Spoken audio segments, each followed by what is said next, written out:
throughout China, markets reappeared for the first time in decades.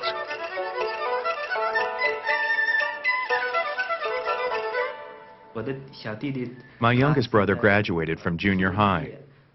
One day during summer vacation, he came home and said, "I'm going to the market to sell vegetables tomorrow." We said, "Are you kidding? How will you do it? Won't you be embarrassed?" When I came home in the evening, I saw my brother coming back. He said, "I made more than $3 today." I couldn't believe he had made so much money. The entrepreneurial spirit seemed to have caught everyone. Families built up their own private sidelines to earn extra cash.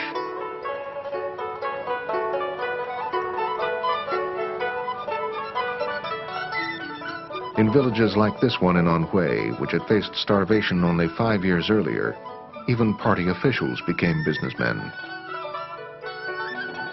They set up small collective factories.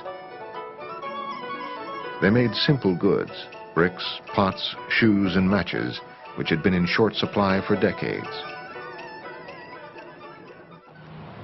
The local government asked me about making lamps, if I had the courage to start a new venture. I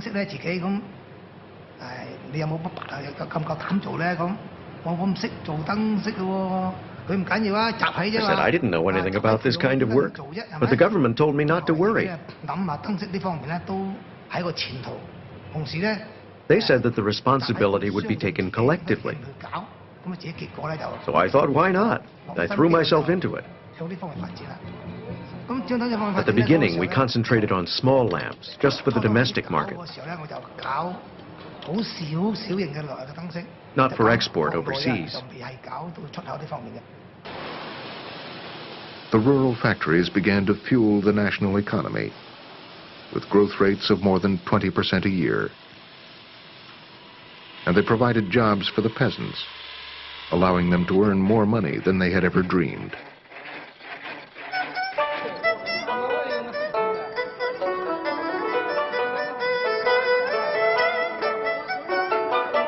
People spent it equipping their houses with televisions, electric fans, and refrigerators, luxuries unthinkable under Mao.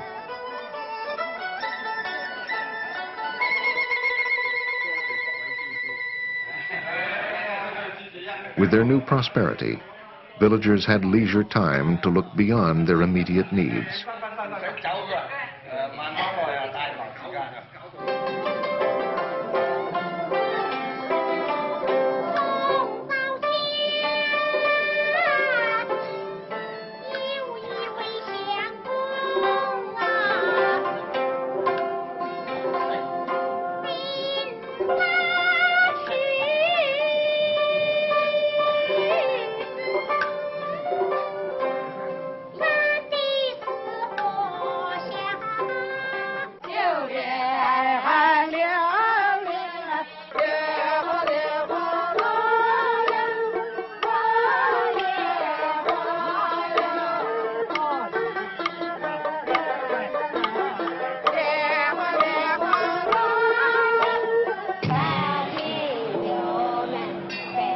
They returned to traditional religious practices, long banned under Mao Zedong. They worshipped Buddha as well as local deities. In Shenjiali, villagers prayed to the Old Father God. We always believed in him.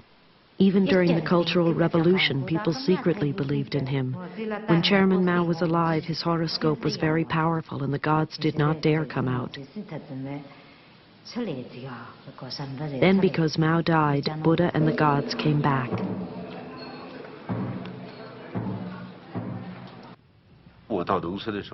When I went to the countryside, I really felt a sense of freedom. Under Mao, people had to work in the fields every day. If you wanted to visit relatives or friends, you had to ask for leave. Now they could use their time freely. It was like the end of slavery, the same feeling as if they had been freed from slavery.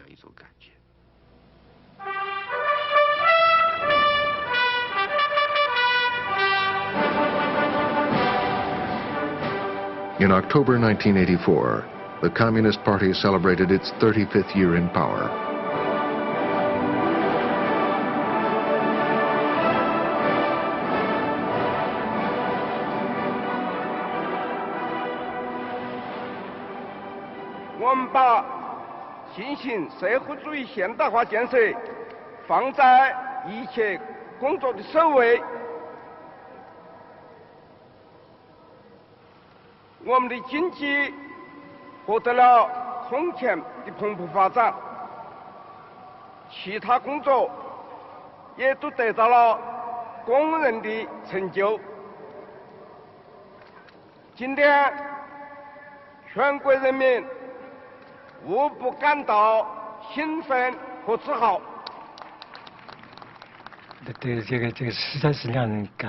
The scene was really moving.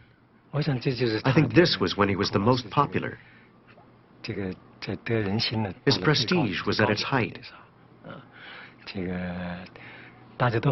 Everyone was very happy and wanted him to strengthen his leadership of China.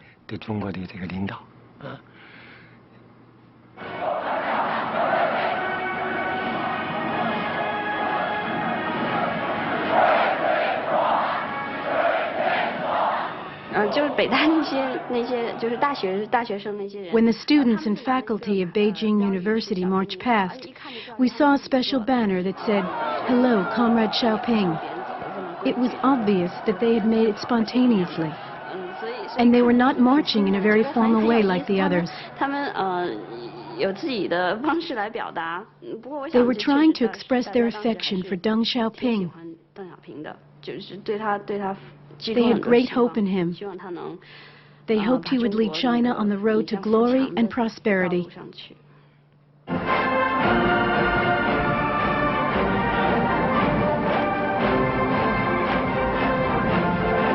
But the hopes of the young people were very different from Deng's.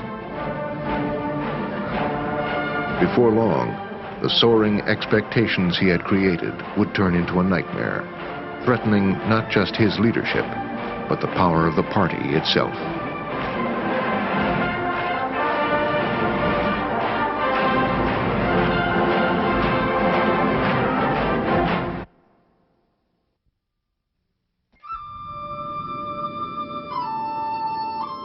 We now continue with part 2 of Born Under the Red Flag.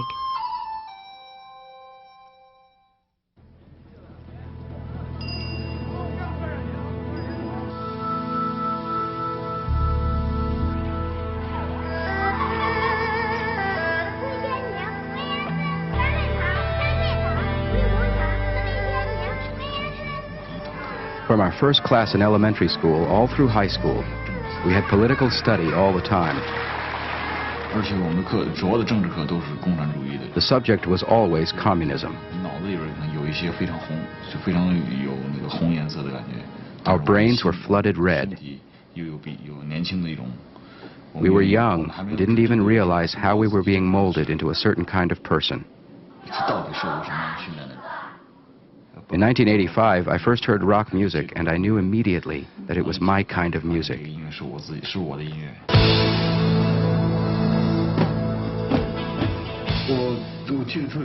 What I remember most clearly is when we made my second song, Nothing to My Name.